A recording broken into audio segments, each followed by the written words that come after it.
Hello and welcome to another Georgia Music Gamers podcast.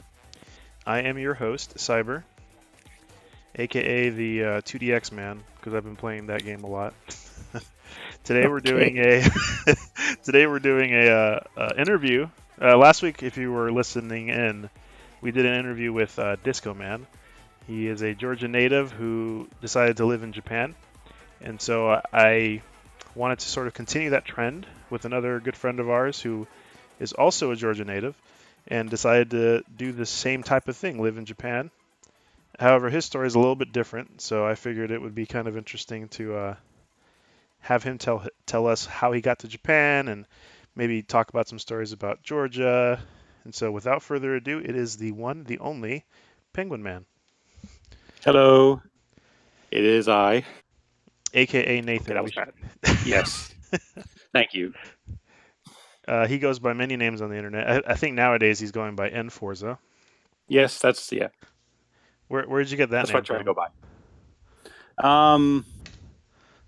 Well, part of it was actually the Forza Motorsport series, but I just thought it had a cool ring to it overall, so I went with it. So Yeah. I have a cool little for people who are watching on the Twitch stream. In the YouTube recording, I have a little video looping in the corner. It's a Forza video, but it's featuring a cameo, but well, I guess cameo. It's a custom Daytona car, the Hornet. So I figured whoever's watching would appreciate that. Actually, that if I remember correctly, didn't I think one of the very first times that we hung out was probably like at a Dave and Buster's during your birthday or something. Yeah, I don't know if that was the first. I It mean, was not where we it, met, but it it was was no. definitely. If I remember, no. Hold on. It's all coming back to We me now. did do that kind of thing. Yeah, Yeah, that was one of my little. Well, if you couldn't bring a present, I would just ask you to do this little tournament. Everyone would do the Daytona tournament together, exactly. and we generally had enough people that we could have like a fairly. We could have like two full groups of eight, and it was. I thought it was. I had a lot of fun on it. So Yeah, it was awesome. Like, yeah, because it was great. they had the full setup of the 8 cabs at that particular Dave and Buster's. Yeah. And but I was gonna say no, we met way before that. We met at freaking HSF, the Hispanic Yep. Scholarship Fund. That was the Yeah. first time I met you. Pretty crazy. I just it's been years. Uh So huh. the organization, well, just for people who don't know, the organization's still around. They're an organization that gives out scholarships to Hispanic students trying to get into college. And Nathan and I actually met in their, I think it was the very first year that they were doing that particular, they called it the Rising Star program. Yeah. That's right. And it was I think this essential. was the first year, but Yeah, yeah. yeah. Well, from if I remember correctly, it was the first year that they were doing that particular program. Okay, that's cool. And so the Rising Stars then were basically like they handpicked like 50 students, I guess, something like that. Around that, yeah. And that's where I got to know Nathan, which completely coincidentally, it's like, oh yeah, we eventually found out we were into music games and all sorts of stuff like after the fact. Yeah, it did help that they had an arcade at the leadership retreat they had or whatever. It was like Hmm. at was it UGA? No, it was some other college, I think. It was a school in Athens. I'm pretty sure it was a school in Athens. I don't remember if it was Yeah, UGA or not, but it was definitely a school in Athens. but yeah, That that definitely sparked a conversation. that's so crazy. So that's how I met him. Well, before then, I'm assuming you got to know other people in the Atlanta community. I did, but that mostly wasn't until college. Okay. That's when I met you. Was that Georgia? Yeah, yeah, I went to Georgia Tech and I met John, Drew, you, and then a few, well, not other people, but some other guys. And but yeah, before then, I basically lived kind of isolated from the rest of the Atlanta people because I was out in Conyers Okay. and I didn't really have my own form of transportation. Like my parents had cars, but I think I couldn't really borrow anything for anything long distance, even And into the city or anything. and let's put this into context. I mean, this was over 12 years ago at this point, Yeah, yeah. easily. No, this was like when I was back in. This was when I was in high school and all that. So this was even Oh, further. even before then. Okay, I see. Yeah. So basically, I was confined to like the furthest I could go out, I guess, was Stonecrest, and the theater there they had a mix of, well, it was third mix plus, no, just third mix. Then they upgraded to fifth for a short time, and then they got rid of that. They switched to pump for some reason, and then they got Easy to Dancer out of the blue. And I'm like, yeah, that was kind of crazy. But that was, and then between that, there was also a closer mini golf place called Sherwood Forest, which is now defunct. But they, like, I mostly just went there for their, the putt putt and the go karts. But at one point, they had a stepping selection machine. I kid you not. Oh man. And I didn't realize the treasure I had in my grasp, but I only played like a couple of rounds on it. I'm like, this is kind of boring, so I stopped playing it. But if I had played Ghostbusters, I probably would have played a lot more. Yeah, I'm back. I was actually pulling that up. Yeah, pop that in the chat. Somebody needs to post a video. But yeah, between that and then Tilt in South Lake Mall, which also had a DDR and a pump, that was basically my exposure to arcade dance games, rhythm games, until I went to Georgia Tech. Okay. So it's fair to say that your favorite game is probably DDR, since that's what you started Yes, with, or DDR, and a second would be Drummania. Yeah. Because I actually started out as a percussionist ever since elementary school. yeah. Oh man, you mentioned that. I remember you used to. What were the instruments you played? Well, by the time I got into college, I was definitely more into like xylophone, marimba, and stuff. But as a percussionist, I did all kinds of stuff, or I was supposed to at least. I feel like So you and what was her name? Becky, I guess was her name. Ichibo, I guess was. Did you guys used to like talk about music or something? I don't really remember her. She was mostly online, but I feel like you guys talked about percussion a lot, like because she was also in drumline and a couple other things. Maybe I don't really remember that too well though. I mean, I'm pulling out weird like references from like years ago. So that's awesome, man. Oh, so okay, so suffice it to say, you really started making most of your friends in college. Did you go to any notable like events or tournaments or anything like that? Not really. I mean, I guess the only one around that time I knew anyway would be DDR Storm, and I wanted to go, but I just couldn't get things to pan out. But there was one tournament.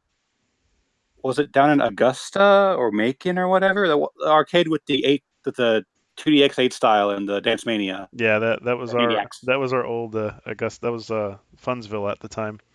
Okay, yeah, that was the only like major tournament I guess I went to. But then there were some other smaller ones that Drew ran at Peachtree Cinemas that I just kind of stuck around at. I got you, man. Everybody went to freaking Funsville. I didn't realize. I should get more of the Augusta people in this channel. Well, that was like the only time I went there though, just because it was so far. But it was pretty neat. What were you gonna say? I just I think that the first time that I met Nathan was probably at Peachtree Cinemas, or possibly at IBF. I think there was the International IBA. Bowling. Oh IBA. yeah, that place. Yeah, I think I might have met you there. Yeah, that's right. There was a tournament there. That's right. I remember now. That's yeah, awesome. I probably could have met. I probably might have met Wordle there too. Yeah. Yeah. There's a funny video. I don't know if you ever saw it, but we like to bring it up every once in a while. That Andy Numbers recorded Wirt at, was it Crazy Nickels? Oh yeah. Yeah, it was a Crazy Nickels lock-in. Did you ever go to the Crazy Nickels, Nathan? I went there once. Yes. Okay. Because I know they had Drummania. I mean, I essentially went there once too for a lock-in. I only went to Crazy Nickels once as well, but it was cool. They had a Drummania. A Drummania first. One. Yeah. And a there were a lot of six mix that never worked. Oh, I remember seeing that too. Yeah, there were just a lot of places that I only went to once out of sheer luck, and just couldn't get to anywhere else. Like I wanted to go to DBA as well, but that never worked out either. Yeah, that Just was all the way in Tennessee. that was the mecca, the Dance Beat Arcade. We really ought to do a show about like arcades, defunct arcades, and And like There's talk about there's them. Well, a there's so many barbecue now. place down the street from me called DBA. So Oh, yeah, that's every right. time I hear And DBA, I think of barbecue. I did also go to, well, I mean, not Georgia, but it was the BEMANI Fest way up at Tokyo Game Action.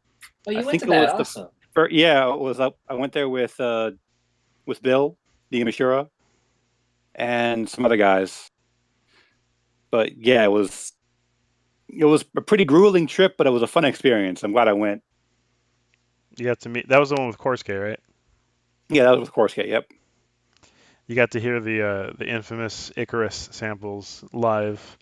I think I did. So I don't remember which event it was recorded at. I would think it was at the first one, yeah, but there's like that was in 06 and 07, I want to say. But I went to the 06 one, I'm pretty sure. so it's pretty well known. But in case you missed it, the song Icarus by Korsuke Yeah, I know. in 2DX. Well, I'm just telling for the listeners. Okay, sorry. There's some staticky voice samples at the start and like middle of the song, and those are actually Anthony Capobianco. He's the guy who runs Tokyo Attack. Apparently, Korsuke was recording before and even after his set. So while Anthony was making announcements, he saved that audio and then put it into Icarus. And so Anthony has now been immortalized in 2DX with his voice samples in a Korsuke song. So shout outs to Anthony if he ever listens. All right, that's cool, man. All right, well, Seems like he's on his way to Connecticut right now with a bunch of Penske trucks. yeah, that's his life. He drives all over the country in huge moving trucks. All right, so let's move on to college then, because that's where the action happened, right? hmm What did you actually study in college? I started off in computer science, but then after it became very apparent in about a year, I just could not program whatsoever. The other thing that caught my interest was actually business management. So I transferred majors and I stuck it out and graduated in 4.5 years. Nice. You avoided the So 8-year plan that some of our friends did. yeah, I did. Fortunately, I mean, I got slowed down a little bit just because of that first year. I kind of bit off a little more than I could chew and stuff like that. I mean, I don't know. I didn't change majors, and it still took me 4.5 years, so that's not that bad. Yeah, tech is grueling. We all went to Georgia Tech, by the way. But like, I know a lot of people got flack for taking the M train, as they called it, because that's where a lot of the athletes, that was the majors they picked whenever they couldn't really study for the other ones. But I actually legitimately like business management, so that's what I took, and I thought it was interesting.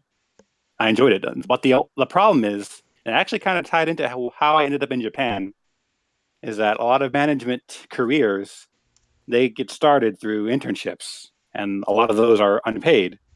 But being kind of a poor background, I kind of needed to work through college for part of my funds at least. So that wasn't an option. So I had to work at the bookstore there for a while. So I thought, well, since I can't get any internships, how about I do this teach English in Japan thing I've been hearing a lot about. Which by the way, is the number one way that most filthy gaijins make their way over to America.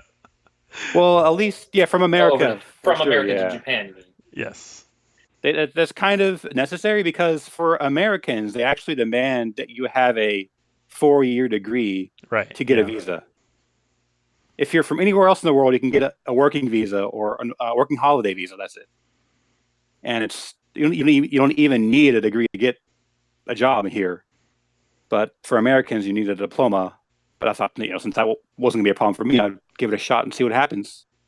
So how long did you do that? Because I do remember when you went initially, and it was a big deal. But how long were you in that particular position? I did about 4.5 years, with between 2 different companies and 3 different cities. 'Cause the way that a lot of the dispatch companies works, the teacher dispatch companies, is that they try to get contracts with the boards of education for each individual like city in the prefectures, and they try to hire as many teachers to fill those positions. So I had spots, and sometimes, since these contracts are yearly, some boards of education won't renew the contracts afterwards, whether they don't like the teachers or they don't like the company that they're going through, or they just want to try something new. Okay. So they'll, even if you do a good job, there's still a chance you won't stay in the same city. So I ended up moving. I ended up moving twice as a teacher, and I even actually had to change companies once because the company I was with, after they lost the contract for the city, they didn't have a place for me because I didn't have a license, a driver's license. Goodness, that's crazy. So I mean, the only place they had, I guess, were the more remote locations where you needed a car to get around, and you couldn't just bike or take a train to where you needed to go. So it was a little difficult, but it still had its own benefits, I suppose. So it was nice. Did they help cover your housing at all, or how did that work? Well, it wasn't jet, so it was you had basically had to pay your own way there. You had to pay for the ticket, the plane ticket. You had to pay for the rent yourself. Like nothing was subsidized or anything. It was all on you. And, I mean, presumably they paid you enough that you could cover those expenses, right? Yeah, they did, but it was still not a whole lot.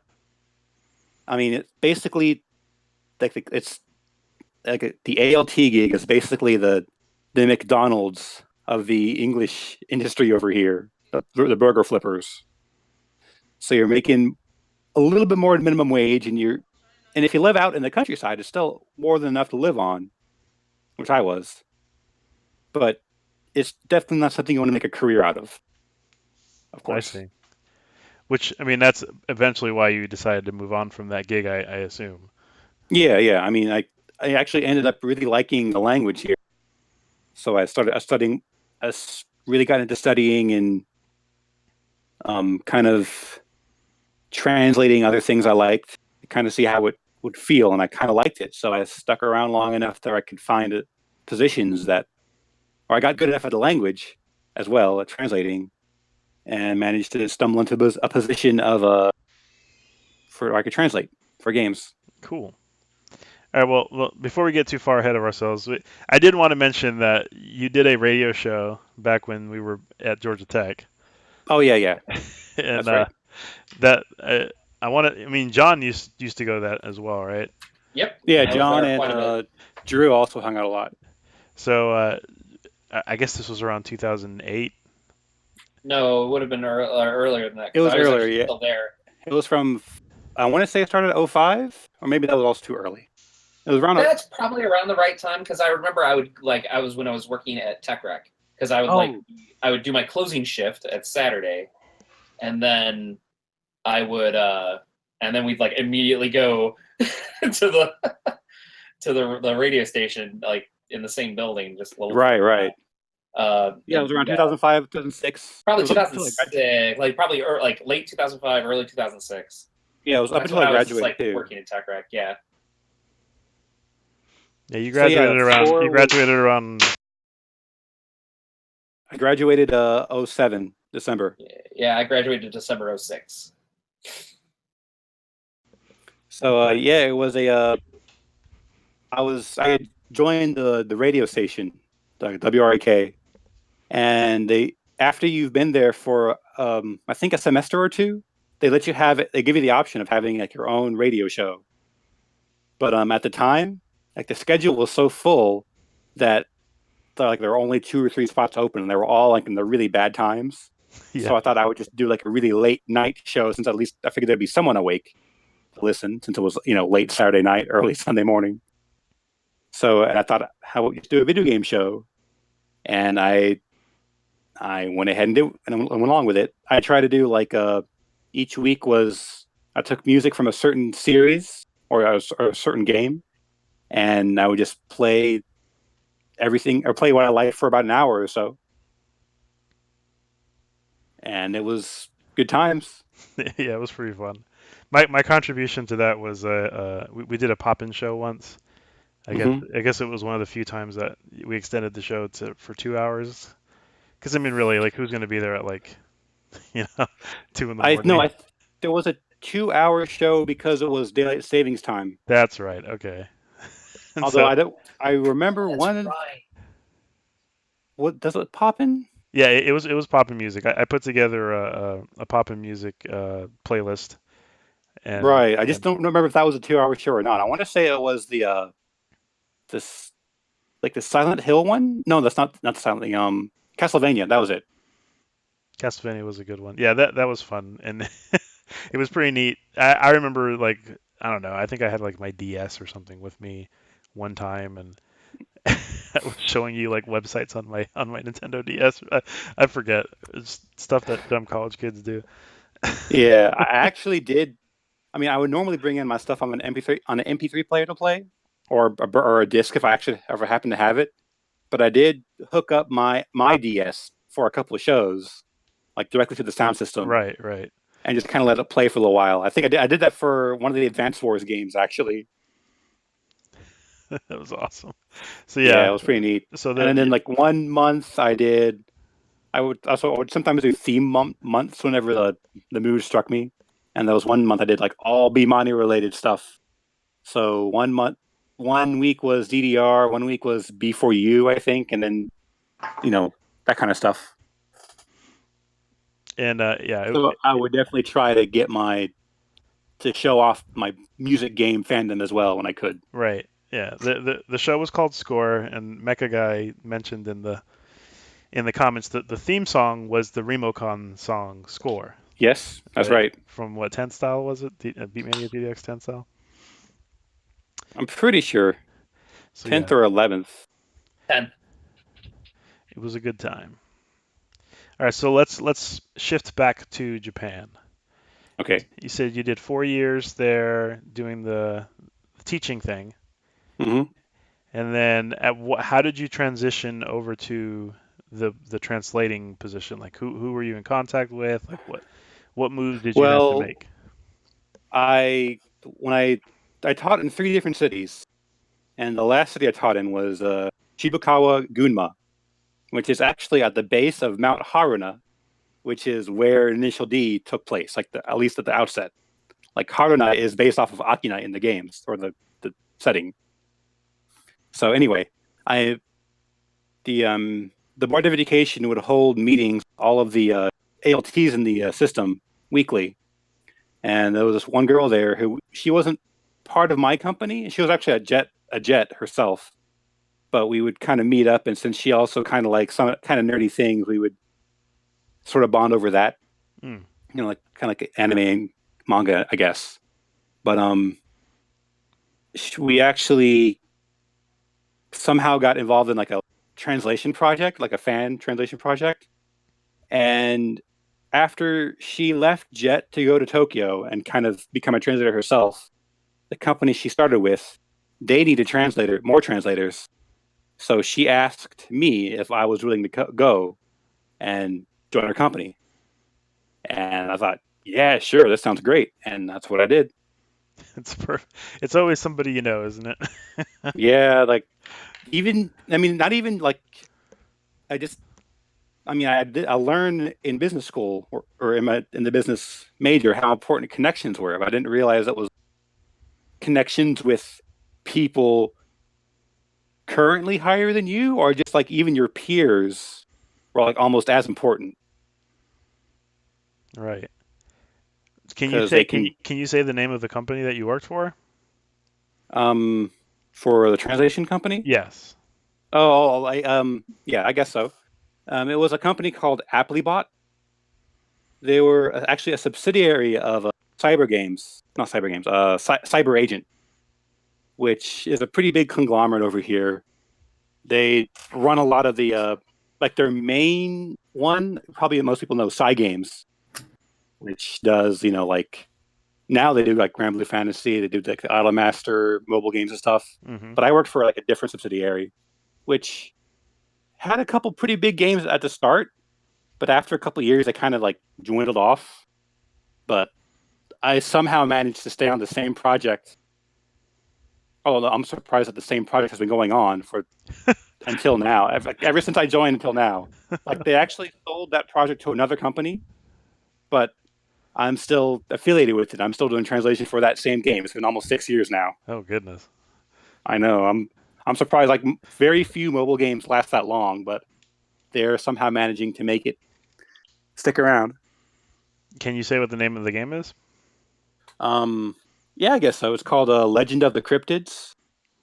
It's shout out. pretty, pretty standard. Or I guess kind of old-fashioned social mobile card game. But it's got pretty decent artwork, and the stories are also kind of neat. I mean, that's kind of why I've been willing to stick around so long, is because the actual content is interesting enough. Cool. Did you do So yeah, it's kind of neat. I was gonna say, did you do any other work for? I seem to remember you did some translation work for a Steam game as well, which was like a re-release of another type of game, like a shoot 'em Well, up or yeah. something. Ever since I've been doing like translation for other like indie and Doujin games over here. Ever since I went freelance about a couple years ago. So I've been really involved in the Doujin scene over here as well for a long time. So I managed to meet these people at the events and talk to them about maybe releasing English versions. And I've managed to convince a few. There was the first one I think I released it's called Mecha Ritz. It's like it's a shoot 'em up with very, I guess, well, it's like a combination of the PC 86 graphic style and like that the FM synth music. Mm-hmm. So it's really old school in that style, but it's got a kind of a neat story as well. And I've been doing just a bunch of other random projects. I did I'm digging the art style. yeah, it's really neat, and the music is pretty cool too. And I mean, I could go over all of them. I guess it's not that many. I still started out a little while ago. There's Mecha Ridge. There was a. It's not on Steam. It's on Itch.io, called Counter Hero, and it's a roguelike with a very interesting mechanic to it. I mean, it's not really a spoiler, but I think it's best to kind of discover it for yourself because it has a really cool impact. Yeah, Counter Hero again. Okay. And then there was it's a little side-scrolling, like retro beat 'em up called Yume Core. So that's on Steam, and it's got that kind of surreal storyline to it and all that. Yume Core, side-scrolling beat 'em up action. Okay. Yes, got some sort of like investigative, like searching elements to it too, where you get to talk to people and get items and stuff for the action parts. And then I guess the most recent project would be a mobile app called Kami Ori, which is a puzzle game where you fold the stages themselves to manipulate various obstacles on the stage to help get past them. And it's also got a pretty extensive story to it as well, so that's pretty neat, I thought. Kami Ore, is that what it's called? Ori. Ori. So like origami but reversed. Oh. Yeah, I'm searching for these as you're typing them, or as you're saying them rather. Cool, man. So you were heavily involved in translations, all that stuff. Mm-hmm. So how is it to live, day to day in Japan? What's it like? It really isn't all that different from America in some senses, but then again, just the fact that they have a mass transit system that is reliable and can take you near or far with little effort is pretty big, I think. We should. I mean, because Well, okay. To be fair, for people who don't know Nathan, he's actually a very tall guy. He's actually taller than me. I'm 6'4", and you're taller than I am by a large yeah, margin. So the reason why I ask is, like, do you get the looks after living there for such a long time? Or I you will admit, I am oblivious as all get out, so I do not pay any attention to that kind of thing. That's awesome. If people stare at me, I don't notice. I mean, it's not that even if I did care, it would have to take effort on my part to catch people staring at me because I'm just oblivious, I guess. So I know that some people who are tall kind of get a little weirded out, but I'm more annoyed at all the door frames than anything else. I see. That's the bigger drawback to being tall, I think, here. That's interesting, yeah, because we were talking to John about it, and he's like, yeah, there's definitely a bubble. He was describing like how he can be insulated within an English speaking bubble depending on the situation and where he's at, and I think it's interesting to see it like from your end that it just doesn't even bother you. Like you live your life and go on like any other day. Yeah, I mean it's just probably just me. I mean, but yeah, I don't really mind it too much. That's And all. I get more than a few like jealous mutterings sometimes. Like, man, I wish I were that tall, that kind of thing. Oh, from the local people. Just random passersby, like kind of say it under the breath, thinking maybe I don't understand Japanese, but I do. That's funny. That's always the best thing. So you've never had a run in like at a restaurant or whatever when someone assumes that you don't know how to speak the language and you just bust out the Japanese? It happens sometimes, but then again, ever since I kind of gained a better mastery over it, people are more than willing to communicate in Japanese, even if. But then again, I do normally travel by myself, so they can't turn to the most Japanese-looking person in my group because there isn't a group, Right. and try to Okay. communicate that way. They were forced to talk to me, but most people are pretty okay with just talking in Japanese once they know I can speak Japanese. Like it's not a mind blowing for them because. But then again, I do live in Tokyo, which is more metropolitan than other parts of Japan. Yeah, I was gonna say it's probably a bit more mixed in that regard. As I understand it, there's a lot more tourists and stuff, so you can probably get away with looking like a tourist. You know. Yeah, if anything, I'm a little bit more exasperated with people who continue to speak with me in English after I've spoken to them in Japanese. I see. Because like, you don't need to go that far. I'm already communicating with you in your native language. You don't need to accommodate for me. Well, sometimes they're just trying to practice, right? Like. Yeah, I mean that's understandable, but it's like, come on. That's cool. So, you did mention briefly a minute ago about your involvement with like Doujin. Doujin, for those who don't know, which I mean, I'm assuming everybody who's listening probably knows what it is. It's effectively like fan art, you know, It's fan produced things. fan produced, but I would say more amateur than anything else. People who just do it as a side thing. Sure. So like, there's plenty of original like Doujin work out there, be it comics or games or music or whatever. But it's just stuff they do in their free time as like a side project or like some kind of creative outlet. Not really doing it for a profit; they're just doing it because they want to. They like the experience and they like sharing what they create in an environment where people can give instant feedback, that kind of thing. Right. And so, correct me if I'm wrong, but this is pretty much how you began your services as I've heard you referred to as the Silk Road of Japan. I guess, but it's like, well, I was mostly at first I was just looking for a way to get money back to the States without needing to send bank transfers all the time Hmm. because people would deposit money in my PayPal account, and then I would ship them stuff in return. I mean, at first it was just kind of whatever I could find at a the nearby book off or the hard off that would be of interest, and that covered me for a while.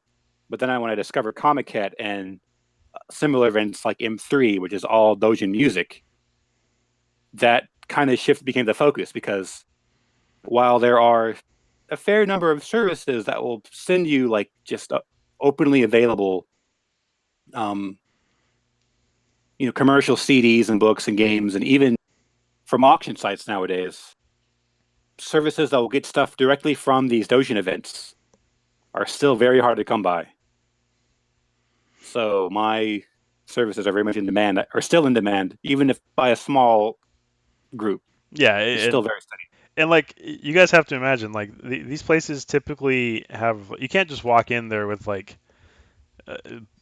baskets of things. Like, you actually have to, most of the time, if you're buying something at these events, you're usually carrying it by hand out of Yeah, the you have to event. carry everything by hand, more or less. They do have services like on the they will have like shipping services where you can put stuff in boxes and ship it back to your apartment or whatever.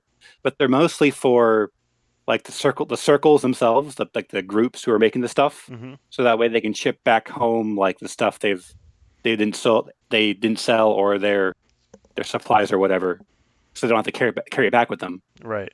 But yeah, basically most people they bring like lots of bags if they're going to be buying a lot of stuff, or some just.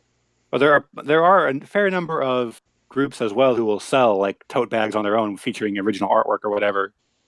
And the bigger events will also sell their own paper bags too. That's somewhat convenient. I mean, you still have to carry everything, and then there's always the train ride home. Yeah.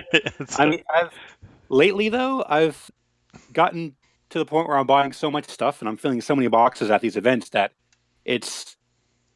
I mean, even though like still riding the train home is the cheapest method, but if I were to ship stuff, it would be, rather than shipping it, it would be cheaper to just take a taxi from the venue back to my apartment. Oh Lord. So that's a lot of boxes, basically. So yeah, Nathan is being the businessman for you guys who are looking for those rare Japanese goods. He's got a system devised, and he's ready to work for you. Yeah, it's something I've kind of come up with after a lot of trial and error. Just the sheer number of requests I get, and the number of circles I have to visit. I have to make sure that everything is in place, and like down to the lists I make and the bags I use to carry certain stuff in. Like if I put like books in the same bags with the CDs, then those books are going to get destroyed by the end of the day. So I had to be careful about how I store stuff. All right. You're gonna say something, John? I was just gonna say, like, Nathan's been helping me out with Yahoo Auctions for like the last decade, practically at this point. Yeah, I get a lot of auction requests too. I mean, I know there are other services out there, but maybe some people just want to support me in particular, which I'm perfectly fine with. I mean, sure. There was one time where we played. Well, it wasn't really a trick. It was for your. Was it for his birthday? Is that what it was, John? That we got him. That we got him the stick. You talking about the joystick? Yeah, that was a while ago. Yeah, I remember that. I really should have thought something was up, because I've never really had anyone like request an item that way. Like they'll say, like they'll ask me like hold on to something for a while, which is understandable, but they'll at least tell me where it's being sent at a time. And the fact that whenever you told me to buy that disc, the joystick, you didn't tell me where it was being sent, so I really should have thought something was up. But I guess I was distracted at the moment, so I didn't really think much of it until I was informed that it was my stick. So yeah, and that again, yeah, that was a while ago, but it was a way that we were thanking Nathan for everything he had done for us, and I appreciate it. Yeah, like you'll regularly send us just care packages with stuff in it, which is awesome. Like this little guy, I'm showing it on the camera. I don't know if you guys can see it if you're watching the Twitch stream, but like Nikaji bookmark. I was really into Nikaji. Well, I still am for a while from Poppin' Music. Oh yeah. And so just like little doodads and stuff that he finds sometimes at these conventions and things, and he'll include them with orders and stuff. So he's actually a pretty good pretty good salesperson in that sense, So, Yeah, I do like to share stuff that I think people would like that I just can't really get otherwise. well, I Because certainly I certainly appreciate it. even in Japan, like a lot of these Doujin events can be hard to get to if you don't live in Tokyo or in Osaka, like depending on wherever they're held. So I'm in that aspect. I'm also kind of fortunate. Yeah, well, again, thank you again for being such the unsung hero. I mean, and I realize people are paying you for this, but it is a pretty big deal that you're doing this. It's kind of hard to find good people who are willing to do this kind of thing. Yeah, tell me about it. I kind of want to find someone who could help me like on a regular basis. I do find people who can help me like for like an event or two or whatever, but they eventually end up going back home or they're too busy with their own stuff, which is fine. Like I don't really demand anyone help me out constantly, but it would be nice to have some kind of partner in a sense to help me like wrangle everything. Assistant of sorts. Yeah, but then again, just the fact that I am freelance and I can make more time after these events to handle these orders makes things go a little smoother. But yeah, a little bit extra help would be nice. Although then again, I normally am able to find someone who can help me at least buy this stuff at Sure. the big events. Right. And buying stuff is definitely the hardest stuff. The hardest thing sometimes. Because How limited they can be. Yeah, exactly. Like sometimes these circles will bring like very limited amount of goods, and then oftentimes you have to wait in line, and sometimes dividing and conquering is like the most efficient way to get what you're looking for. Pretty much, yeah. It's I at some point, I mean, I don't really want to like lambast the circles too badly, but I think there are some people that they don't really understand supply demand in a sense, or maybe they're just too worried about having a whole lot of excess merchandise. Like they make 500 of a rather bulky item, and they only sell like 50. Like what are they gonna do with the rest of them? But then Sure. again, you get some circles that are like really popular, and they still have this very timid business sense. So they sell out of this hot item within like 30 minutes, not even 30 minutes after the event starts, and they get like a bunch of. They just leaves them with a bunch of disappointed fans and a lot of profit. I mean, if there is enough demand, a lot of circles will reproduce these items, but it's still not terribly uncommon, or it's still not terribly common. That's the business major and Nathan talking right now. I Yeah, I was guess, gonna yeah. say. But so I've basically at this point I've kind of been able to figure out which circles are the biggest, most popular ones, so I know which ones to hit up first Sure. and which ones I can save for later. So I mean, arguably, it sounds like you sort of fell into this whole role. But I mean, now that you've been doing it for a while, like, do you mostly regret it or do you enjoy it? Like, how do you feel about it? I don't really regret it. I wish I had a bit more time to enjoy the events because more often than not, especially at M3, I'm having to buy stuff like up until like 30 minutes before the event ends. Oh wow. So, and since I do have a lot of friends in the music community, I would like to at least have a bit more time to to do more than say hi when I buy the stuff. But otherwise, I think I enjoy it. I do like providing people with a way to buy stuff and support circles legitimately, because there are still a lot of people. They're still like they're such hobbyists. They don't even think about uploading their stuff to Bandcamp or whatever, or people Right. overseas can buy it.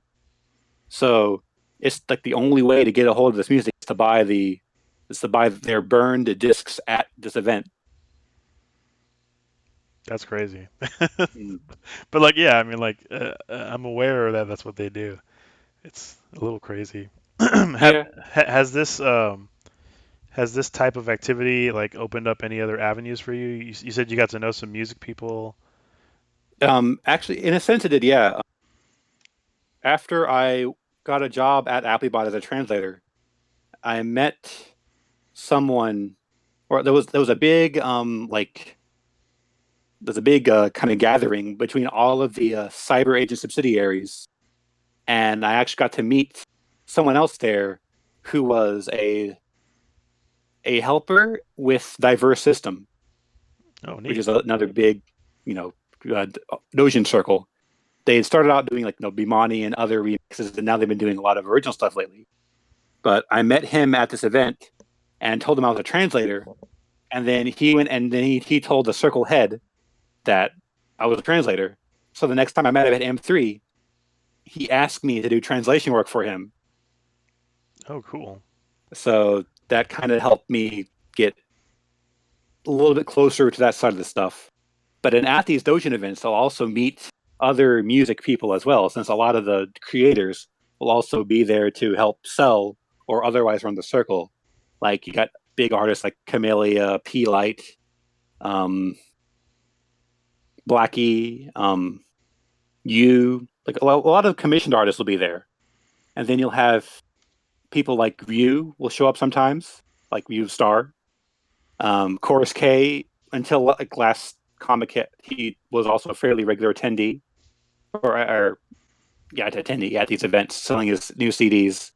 And because of this, because there are a lot of BEMANI commissioned artists at these events, you will sometimes get BEMANI people, like the composers, showing up to like kind of greet these people and get the new releases and stuff. So I've seen LED, I've seen 96, like the guitarist guy. He'll show up sometimes, cool. Even though he left Konami. He's still around. Sota Fujimori's been showing up too.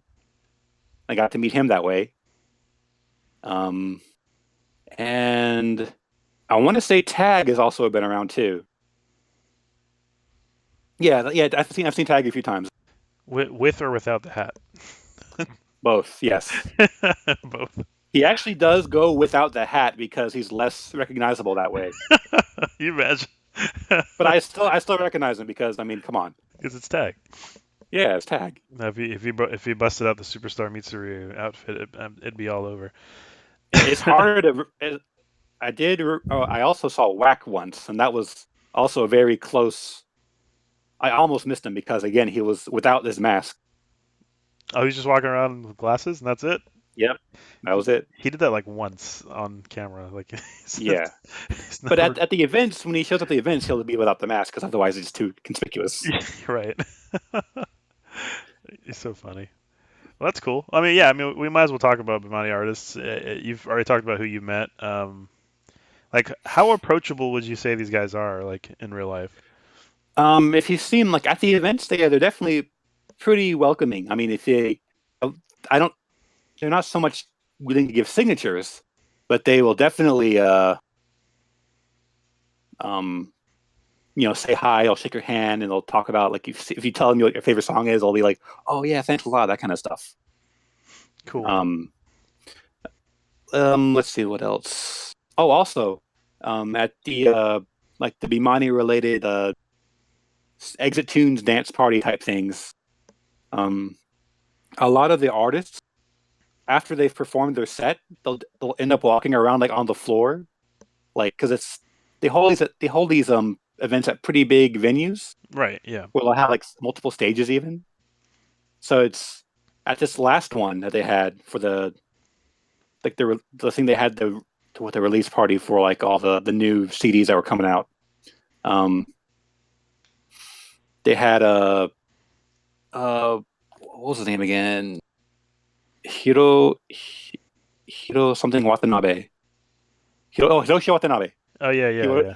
He was a special guest, and he was just kind of walking around on the floor there after his set, and he was like talking with us. There was also Soda. There was other people of the BEMANI sound team, and just everyone else was really cool. Just to kind of see them, say hi and shake their hands and stuff. It was pretty awesome. And since Hiroshi Watanabe speaks English, it was also really easy to talk to him too. Does he speak English well, or? Yeah, he studied at Berkeley University in Massachusetts. He's did what Soda did too. Yeah, and Soda went after he did. Yeah, I didn't even realize that. That's cool. Yeah. Mhm. So for people who don't know Hiroshi, he goes by Kaito now, I guess, but he did a lot of old school 5 key stuff. He went by, I mean, there's a bunch of names, but he went by Yeah, that was Quadra. pretty much his entire set at the Exit Tunes event, like old Old school Quadra stuff. stuff. It was DJ pretty. That's FX. so Yeah, sick. it was so different from everything else, but it was still just it was incredible. Night System. Everybody loves Salamander Beat Crush Mix in this Discord. So yeah, he's responsible for all those old school 5 key songs, and I mean Yeah, he did stuff like shoot. I think his last song was in Resort Anthem, if I remember. Well, shoot, I could just look it up, right? Yeah, Life Scrolling was his last song. He did it as himself. yeah. I think it was like invited by someone. So yeah, he's still around. He still makes music. He's on social media too, so feel free to follow him. Who did Hmm. Electric Superhighway? Electric Superhighway was Macho Robot and the other guy. What's his face? Nuevo. Yeah, Novo Nude. Novo Yeah, Nude is not Hiroshi Watanabe. I Uh, don't think so. I don't think so. No, it's a different guy. I don't know why, but I thought Novo Nude was Slake for some reason. No, it's another 5 key artist that is still doing music, which thankfully, because the stuff is pretty awesome. Uh, Novo Nude is apparently a group of people. So there you go. Bajune Tobeta, Kyoto Komatsu, and Mitsui Nishihara. It's a group. It's not a single guy. Learn something new. But yeah, besides like the Doujin events and the BEMANI Exitunes stuff, there's also another event called the Tokyo Game Music Show, which they held every year, and it's basically just a bunch of game composers who are still active. Like either they've been active for years, or they're still doing stuff now, or they've been started recently. But you got like the old school Konami Kukeha Club there. You got Oh wow. the guy who did the Katamari Damacy soundtrack. You got a lot of the old Zuntata people there. Like it's if you're into retro games at all, it's mind blowing meeting some of these people. Like I got there was a vinyl release for the Sunset Riders soundtrack, that old Western That's side-scrolling game, amazing. and I got it signed by Motoaki Bury me Furukawa. with my money. That's cool. Who did what was that DDR 7th mix song he made? That was also on 2DX. Burning Burning Heat. Heat, Burning Heat, that's it. because Well, no, he did he like the entire soundtrack for The Gradius entire 2, which soundtrack, is where yeah. that's from. Yeah, he did Gradius too. Yeah. I couldn't think of the title. But thank you. He also has a ton of songs in Guitar Freaks and Drum Mania. He does. He's a really cool guy. Oh yeah, and the sampling masters also show up at a lot of the those events too. Like they'll show up at both M3, Comiket, and they're pretty cool people. I say They like to. they're technically like a step above Doujin at this point, right? Like they sort of do their own thing and Yeah, they're basically like just an independent label, but a lot of these Doujin events they'll accept pretty much anyone who's doing self-published works, I guess, as long as it's not commercial. I see. Okay. But yeah, they'll sell soundtracks to the games, and they'll also sell like little buttons and accessories featuring their cats. Okay. Yeah, it's kind of funny. That's great.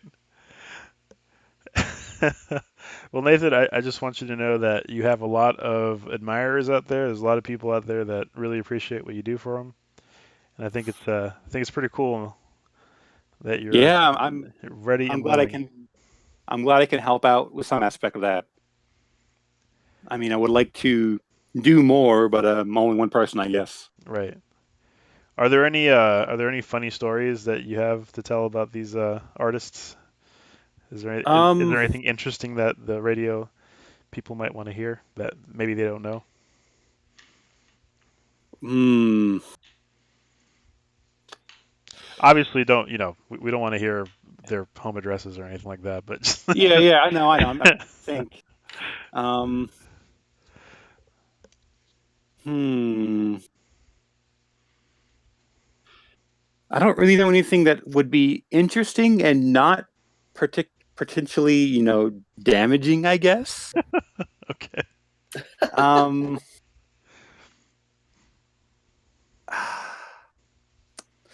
I don't know, man. It's really hard to say. Okay, it's fine. It's fine to decline. I get it. Yeah. Don't feel obligated. I mean, there. Yeah, I mean, there's a lot of stuff I don't really think it would be safe sharing to a public audience, as it were. So Yeah. The only thing I will say is BEMANI sound team, and I'll leave it at that. yeah, BEMANI sound team. Okay. So we have a few minutes left. We have a pretty full room. If anybody has any questions, feel free to speak up. I want to know about the trip to see Game Center CX with you and John. Oh yeah, that was basically just a live event they held, and they beforehand, like, it was pretty popular. So they had the arena seating at the Budokan, but if you wanted to get a seat there, you had to enter a lottery.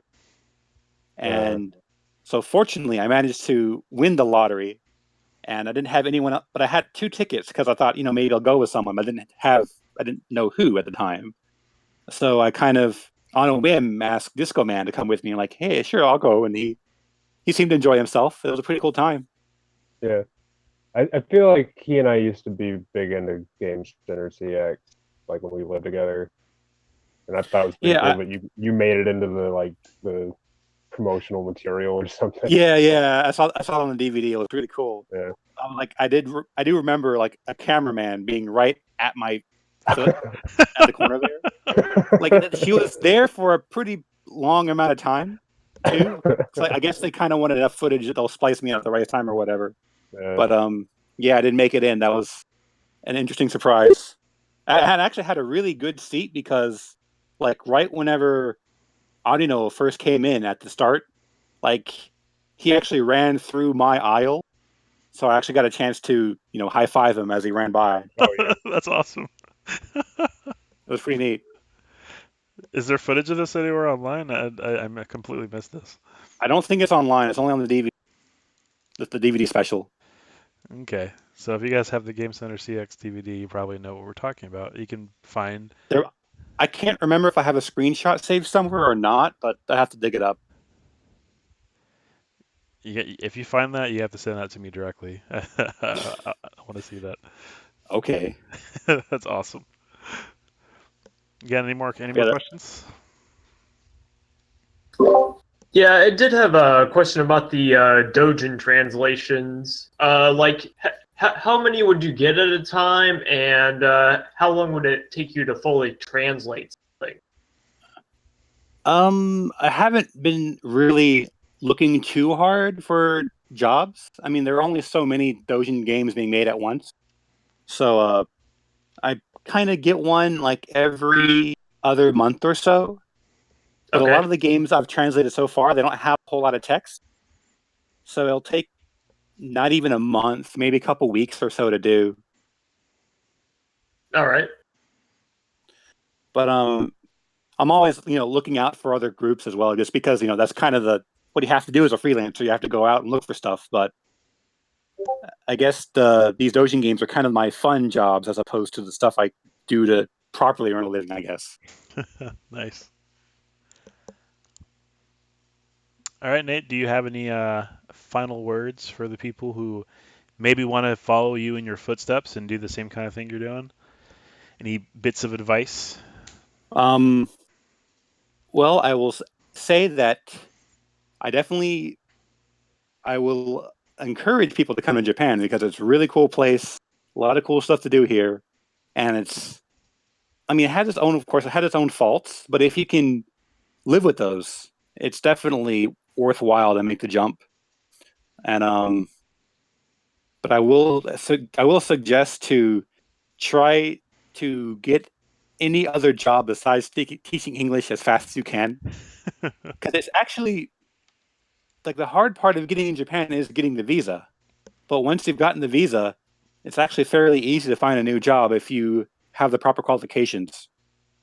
I mean, some of that might involve knowing Japanese, but there are still a fair number of companies over here that don't require you to know a whole lot of high-level Japanese if you have the right skills. So it's not too hard if you know how to look if you do the legwork. Awesome. Yeah, that's good advice. Because I think a lot of people fall into the trap of like, I'm just going to go teach English, and then they go there without really, essentially as an extended vacation, and that's probably like it's not the best. Basically, by the time that they stay extended it so long that it's really hurt their careers. And if you're going to teach, if you can teach over here, but there are way better positions than just an English teacher, like assistant English teacher. You could go work at an international school or something like that. Something respectable. Right. And not the facto. I did have fun. I had fun at the schools as a teacher. It was kind of nice interacting with some of the kids and all that. But just like the bureaucracy around the system and all that, just kind of made things unfun. I understand. Yeah.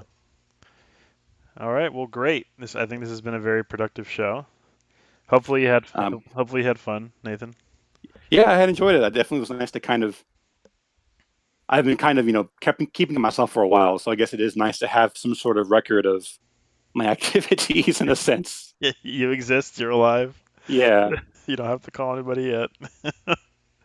Yeah, and I don't blame you. Like I've been kind of noticing you've been trying to keep a low profile because it can probably. It's not even wanting to keep a low profile. It's just not really even thinking about this kind of thing, Yeah, I understand.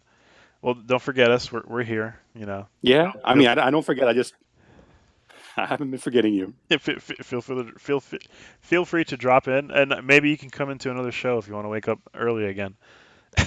Yeah, I'll think about it. I mean, I'm awake around this time anyway, but if I don't have like an urgent task to do, I probably could. Yeah. Yeah, I understand. All right, guys. Well, it's been fun.